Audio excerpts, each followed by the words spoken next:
మధ్యప్రదేశ్ కేడర్కు చెందిన ఐఏఎస్ అధికారి సందీప్. ఒక కలెక్టర్ బయలుదేరాడంటే క్యాన్వాయ్ ఉండాల్సిందే. వాళ్ళకి కార్లు అలవెన్సెస్ ఇక వాటి గురించి అయితే చెప్పక్కర్లేదు.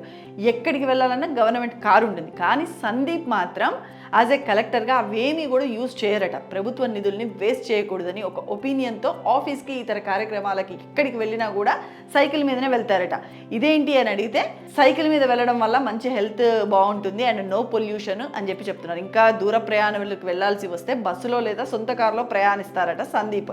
ఇంకా ఇలా సైకిల్ మీద వెళ్తూ ఉంటే జనాల యొక్క సమస్యలను కూడా తెలుసుకోవడానికి చాలా ఈజీగా ఉంటుంది అని చెప్పి అంటున్నారు. ఇంకా ప్రతిరోజు కూడా 2 గంటల ముందే కలెక్టర్ కార్యాలయానికి బయలుదేరుతారట. గవర్నమెంట్ స్కూల్స్, కాలేజెస్, హాస్పిటల్స్ అన్ని కార్యాలయాలను దారిలోనే సందర్శించుకుంటూ వెళ్తారట. అంతేకాకుండా కాలనీలో ప్రాబ్లమ్స్ ఉంటాయి కదా జనాలకి, వాళ్ళ యొక్క ప్రాబ్లమ్స్ తెలుసుకొని అక్కడికక్కడే పరిష్కరించే ప్రయత్నం కూడా చేస్తారట.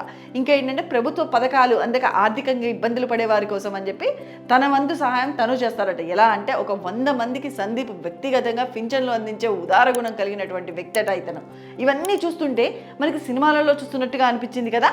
ఇది నిజంగా ఇలాంటివి ఉన్నాయి కాబట్టే అడపాదడప మనకి సినిమా హీరోలు కూడా ఇటువంటి క్యారెక్టర్స్ ప్లే చేస్తూ జనాలలోకి అటువంటి క్యారెక్టర్స్ని వచ్చేలాగా చూస్తుంటారు.